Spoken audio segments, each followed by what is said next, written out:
Process భారతదేశంలో బీసీల చుట్టే రాజకీయం జరుగుతూ ఉంటుంది. బీసీలు ప్రధానమైన ప్రభావిత వర్గాలుగా ఉంటారు. ప్రభావిత వర్గాలంటే ఆధిపత్య వర్గాలని అర్థం కాదు. ఓటు బ్యాంకు రాజకీయాలను ప్రభావితం చేసే వర్గాలు అని అర్థం. ఈ దేశంలో మెజారిటీ జనాభా బీసీలది ఉంటుంది. అందుకే దేశవ్యాప్తంగా బీసీల జనగణన జరగాలి అనే డిమాండ్ గత 10 ఏళ్లుగా ఊపందుకున్నది. ఈ డిమాండ్ ఇటీవలి కాలంలో మరీ ఎక్కువ అయ్యింది. ఇది న్యాయమైన డిమాండ్.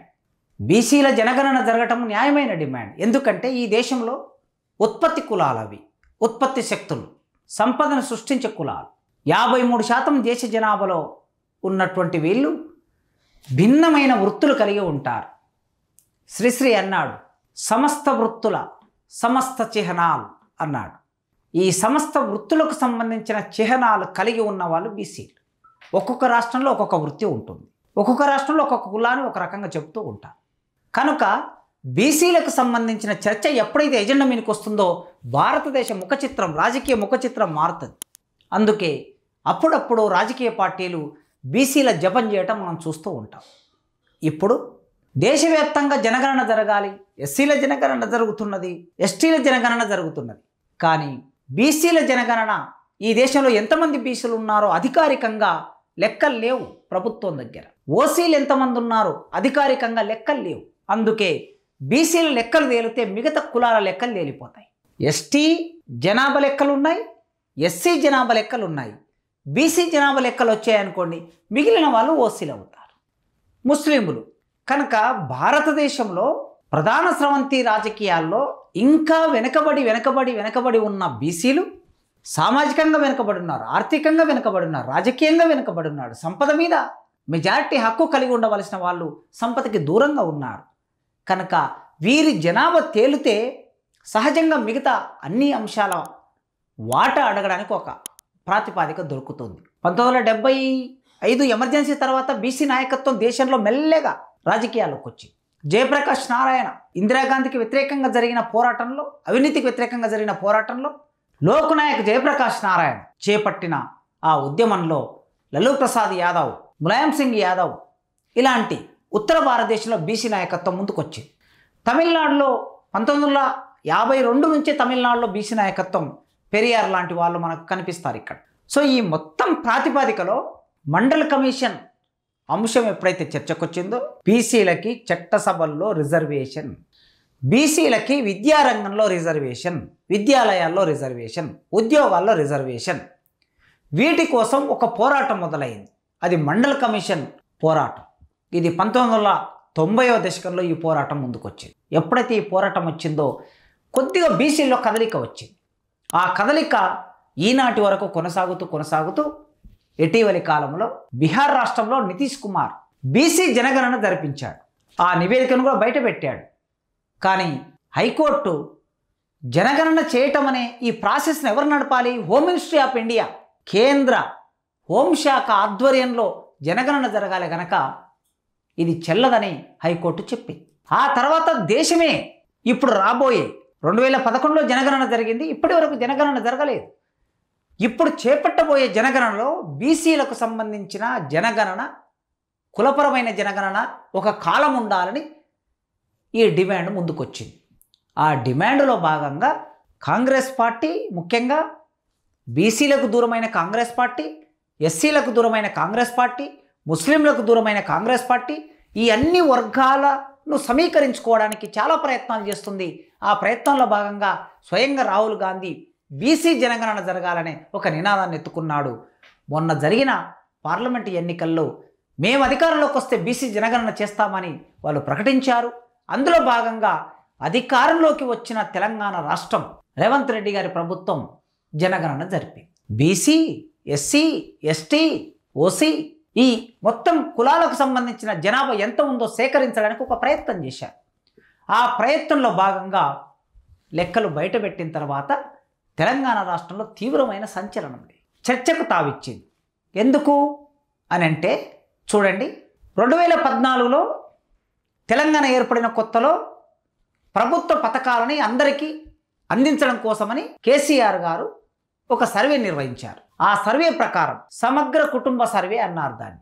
SKS ఈ సమగ్ర కుటుంబ సర్వే ప్రకారం 2014లో ఎస్సీ జనాభా 63 లక్షలు, 2024లో ఎస్సీ జనాభా 61 లక్ష. గమనిస్తున్నారా తేడా? చూడండి, 2014లో ఎస్సీల జనాభా 63 లక్షలు ఉంటే 2024కు 61 లక్ష అయింది. అంటే ఎస్సీల జనాభా పెరగటం లేదు, 10 సంవత్సరాల కాలంలో జనాభా తగ్గినట్లుగా చూపించారు.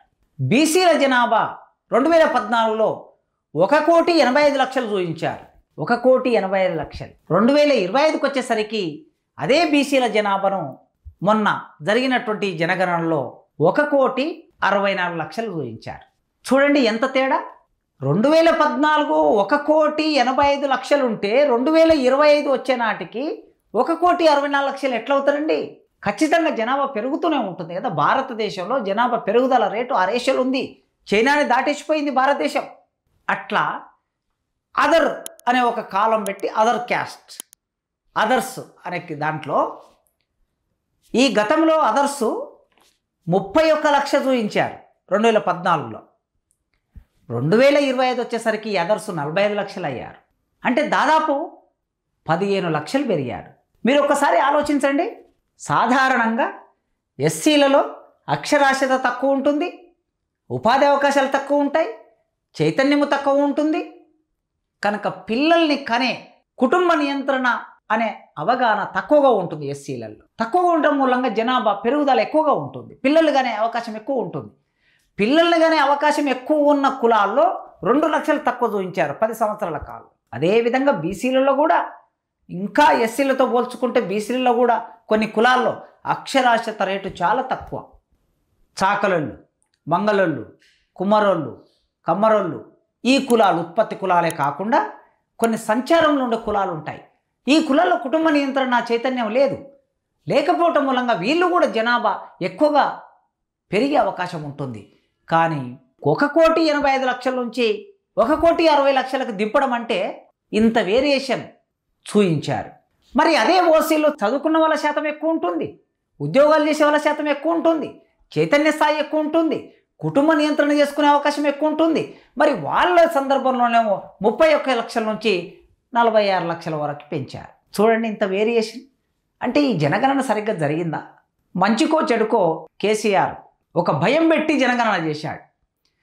మీరెవరైనా సరే ఒకరోజే జనగణన జరుగుతుంది, దేశంలో ఎక్కడున్నా సరే మీ ఇండ్లల్లో మీరు పుట్టిన ఊళ్ళల్లో మీరు ఉండాలి అని చెబితే బాంబేలో ఉన్నోళ్ళు, ఢిల్లీలో ఉన్నోళ్ళు, మద్రాసులో ఉన్నోళ్ళు, హైదరాబాద్లో ఉన్నోళ్ళు అందరూ తమ తమ గ్రామాలకు వెళ్ళి తల్లిదండ్రులతో పాటు ఉండిపోయారు. కనుక ఆనాటి జనగణన ఎంతో కొంత శాస్త్రీయంగా జరిగిందని మనం అంచనా వేసుకోవచ్చు. కానీ మొన్నటి జనగణన ఒక ఫ్రెండ్ ఫేస్బుక్లో పెట్టాడు ఈ లెక్కలు రాగానే. ఫేస్బుక్లో ఏం పెట్టాడంటే, నేను పద్మశాలి, నా భార్య గౌడ, మా ఇంటికి జనగణన చేయడానికి ఎవరు రాలేదా హో అని పెట్టాడు ఫేస్బుక్లో. అంటే దీని అర్థం ఏమిటి? మరి వాళ్ళ ఇంటికి ఎవరు పోలేదంటే చాలామంది ఇళ్ళకి పోలేదని దీని అర్థం. హైదరాబాద్ నగరంలో ఉంటారు వాళ్ళు, ఇద్దరు అడ్వకేట్స్. హైదరాబాద్ నగరంలో ఉన్నటువంటి నా మిత్రులు పెట్టినటువంటి ఆ మెసేజ్ ప్రకారం చూస్తే చాలామంది ఇండ్ల దగ్గరికి వెళ్ళలేదు. అందుకే ఈ జనాభా మొత్తం తెలంగాణ జనాభాలో తరుగుదల ఉన్నది. పెరుగుదల ఉండవలసింది 10 ఏళ్ల కాలంలో తరుగుదల ఉన్నది. కనుక దీని చుట్టూ ఇప్పుడు చర్చ జరుగుతున్నది. ఎందుకు ఇట్లా జరిగి ఉంటుంది? అదర్స్ అంటే ఓసీల జనాభా ఎక్కువ చూపించి బీసీల జనాభా తక్కువ ఎందుకు చూపించారు అంటే, బీసీలు వాళ్ళ జనాభాని ఎక్కువ చూపిస్తే ఆ జనాభా ఆధారంగా ప్రభుత్వ పథకాలని రూపొందించవలసి వస్తుంది, ఆ జనాభా ఆధారంగా రాజకీయాల్లో ప్రాతినిధ్యం ఇవ్వాల్సి వస్తుంది, ఆ జనాభా ఆధారంగా విద్యా ఉద్యోగ రంగంలో వారి ప్రాతినిధ్యం గురించిన చర్చ మొదలవుతుంది. కనుక ఆ చర్చ మొదలు కాకుండా ఉండడానికి సాధ్యమైనంత వరకు వారి జనాభాని తక్కువ చూపించే ప్రయత్నం చేశారు. అందుకే ఇప్పుడు బీసీలు మేల్కొనాలి. ఎన్ని రోజులు మౌనంగా ఉంటారు? ఎన్ని రోజులు వేరే వాళ్ళ పల్లకి మోస్తారు? మీ జనాభా ఎంతుందో మీ జనాభా దామాష ప్రకారం భారతదేశ రాజ్యాంగం ఇచ్చిన ఫలాలు మీకనే దక్కాలి. మీ జనాభా ఎంతుందో ఈ దేశ సంపద మీద అధికారం మీకు అంత ఉండాలి. మీ జనాభా ఎంతుందో ఈ దేశ అధికారంలో మీ భాగస్వామ్యం అంత ఉండాలి. మీ జనాభా ఎంతుందో ఈ దేశంలో ఉన్న భూమి మీద మీ అధికారం అంత ఉండాలి.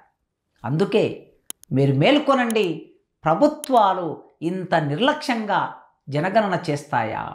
రేపు దేశవ్యాప్తంగా జనగణన జరిగితే కూడా ఇదే పరిస్థితి ఏర్పడుతుంది. తూతూ మంత్రంగా జనగణన చేసి బీసీల జనాభా తక్కువ ఉందని చూపించి మీకు రావాల్సిన ప్రాతినిధ్యాన్ని మీకు అందించకుండా వాయిదా వేసి వాళ్ళు అధికారంలో ఉండడానికి ప్రయత్నం చేస్తూ ఉంటారు. కనుక బీసీ ప్రజలారా, విద్యావంతులారా, ఉద్యోగులారా, మధ్యతరగతి జీవులారా, మీరు ఆలోచించండి. ఈ దేశం మీదే, ఈ సంపద మీదే, మీరే ఏలుకోండి.